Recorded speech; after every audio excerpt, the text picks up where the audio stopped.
Hello YouTube fans, here again. Now I thought I'd talk about one of my favourite TV series, that being Daius. That's right, see it there?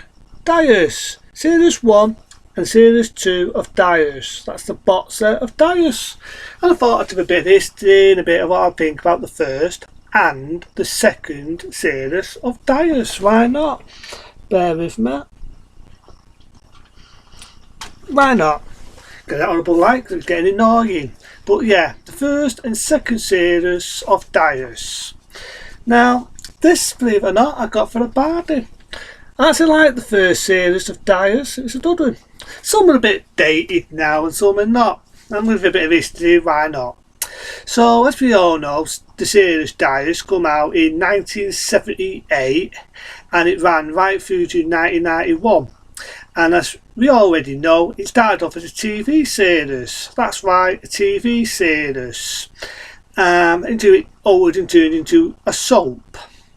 Originally, the people that may not know this, it originally was going to be called Not Sanding. I'm not making this up. Originally it was going to be called Not Sanding. As you know, it got altered to Daius.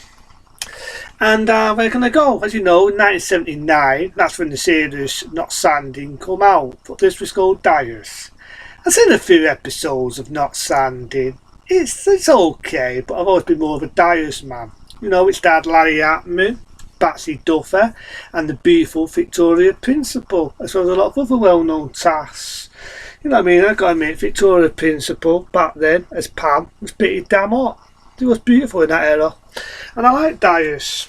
Now the cast and the actors and so on were filming Daius accidentally dumbled, this is a true story, dumbled on the set, you behave, dumbled on the set where they was filming Ghosts and Outings of the Third Time. So the actual actors, it's a true story, the actors and actresses accidentally was bumping into the actors that played the aliens who was in Ghosts and Outings of the Third Kind. And so it's an interesting bit of history there. Now, we all remember the house, don't we? We all remember the house of Daius, that big house there. We all remember it. Well, originally, for people who may or may not know this, when the first series come out, it was a total different house.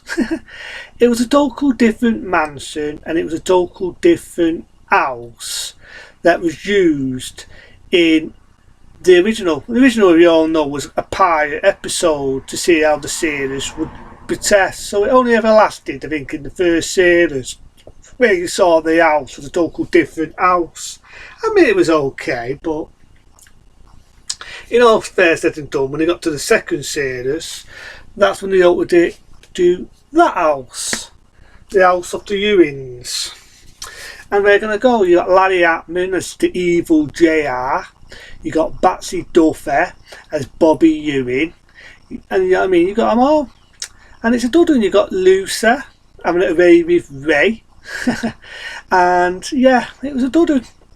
Now the first series, I actually like the first one because the first one, I say you get all the discs for these, you get a good biography, you know, about the series. The first series, we can get it out, but it's been a bastard to come out. Oh fuck it, I can't be arsed, but you've got them all here anyway, it's a bit of a fucker to get out.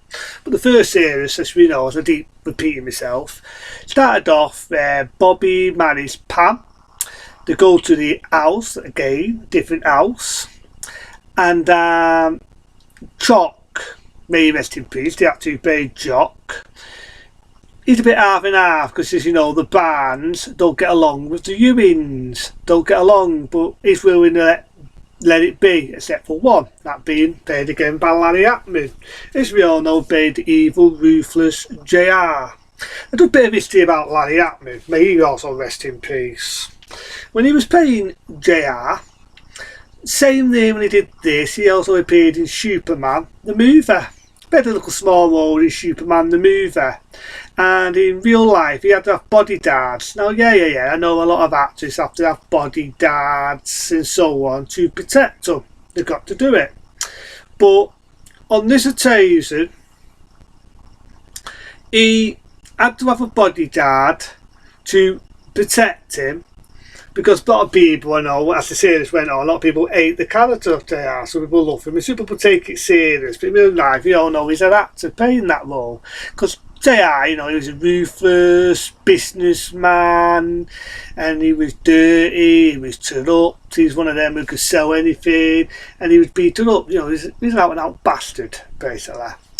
And, the interesting thing is he started to corrupt Bobby and Pam from being married. There's a funny scene in it where he says, right, how much do you want? In other words, get rid of Bobby. But she loves Bobby. So it's basically told him to, only not in them words. And so the first series, basically, the first episode was JR basically down his store there, Happy Reading. You could only tell it was shot in winter when they did this one. There's a bit of snow in it. They got smoke coming out of the mouth. So it was near winter time of 1978. When they did the pilot off, and that's how we get the theme of Dyers. I love the theme to it and all. So the first series ain't bad. There was actually, believe it or not, a deleted scene where at the end of the first series, where Bobby's about to hit JR, but it doesn't happen, and they drive off. JR says a line saying, "Oh, I misjudged Pam." There was supposed to be a scene where Larry Hapman actually admitted that there was a scene where he actually smiled. He smiled, but for some reason the company that was filming Dyers, they felt that was needed, and they sort of cut the scene out where he smiles and it pauses, and you got the theme tune to Dyers. Everybody knows it. And it never happened. It was the same way. As he's no longer with us, I would have loved to have seen the original ending of how it was going to be. Because even Larry Hapman admitted there was a scene in it where he actually smiles and it ends, it pauses with him having an evil gin, and it ended there.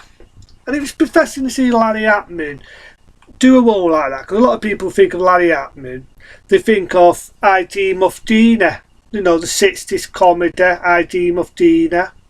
And when he's trying to make it big in films, when I.D. Muftina went over there, a lot of his films were shit. They were garbage. I remember him a little bit in Superman the movie.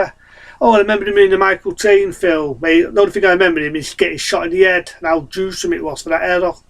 That's about the only thing I remember of Larry Hapman. So it was thanks because of the series Dyers, it launched his career. It launched his bladding career. And no, I've never seen the new ones. I've seen bits and bobs of the new Dyers, and I never rated it. To me, it was just Larry Hapman getting a paycheck and seeing him dying. Wow. I've always been into the old ones, the 70s ones right through to the 80s. And I like Dyers. Do you like it today? I've done it and honest. I do some peanut to fancy the arse of Victoria Principal. Victoria Principal, as I say, yeah. Pam, she was hot to look at. I like little Lucy there. You've got Sue Aaron. You've got Jock, may he rest in peace. You've got Miss Era, may she also rest in peace. Some of the acting now is a bit naff and so on. And you're in the era of Dyers, as the series went on, you had a lot of spin-offs. Like I said, you had Not Sanding, you had Dinister, you had Faulty Tess, you had some dud, some chap, but Dyers has always been dud. It's always been my favourite. Dud to have the first series. I've got the rest on my archives of every series of Dyers. That's me reviewing one of my favourite series. I meant to do it for days and days, and for you got things to do, you forget. So I figured, fuck it. That's Dyers. Love it today. That was series 1, series 2. One day I might talk about the other episodes as well, and one day I might even do one about who shot JR, which was in the third series of Dyers. But into that, I'll see you soon. There's some more movies and more reviews. Into then, I'll see you later.